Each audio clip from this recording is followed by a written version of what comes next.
부동산 오를 이유를 알려드려요. 일단 화폐 발행이 증가하고 있어요. 2. 초고령화 시대에는 넓은 집에 독거노인 부잣집의 옆집이나 아는 지인이 그 집의 세세한 사항을 파악하여 신분증의 사진과 집주인 사진과의 차이를 바탕으로 마치 집주인 척하며 고령자의 집을 팔아먹는 신종 사기가 있으니 부동산 거래 시에는 등기부등본 집주인의 나이가 너무 고령자일 때는 경찰청과 동사무소 등의 본인 여부를 재차 확인하고 계약 금액을 지급해야 합니다. 고령화 시대의 실정이 어두운 노인을 등쳐먹는 부동산 사기 예방 꿀팁 알려드립니다. 우선 지금 공인중개사가 진짜인지 국토부 전자계약으로 진행하자고 하시면 만일 가짜라도 책임을 추궁할 수 있습니다. 3.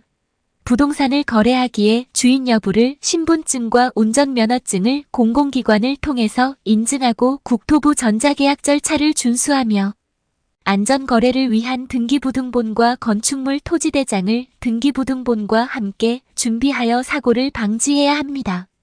4.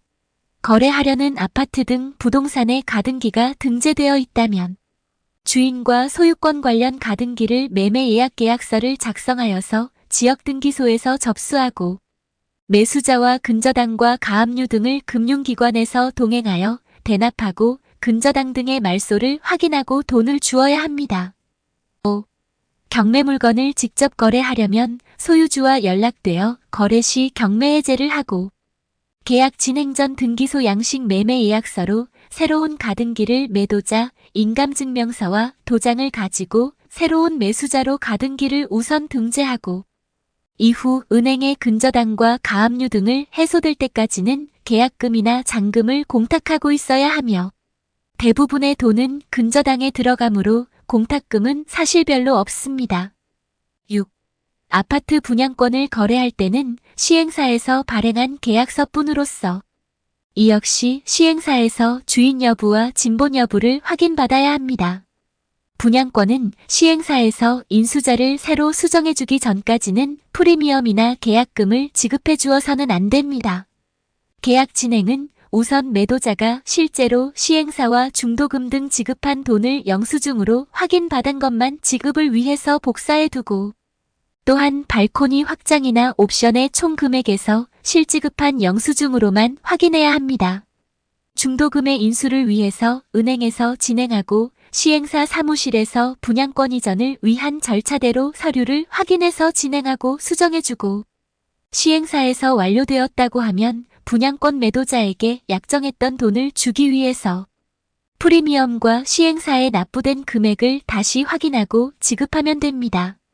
또한 이전 거래 있는 거래세 인지를 모두 첨부해야 하니 꼼꼼히 챙겨야 합니다. 7.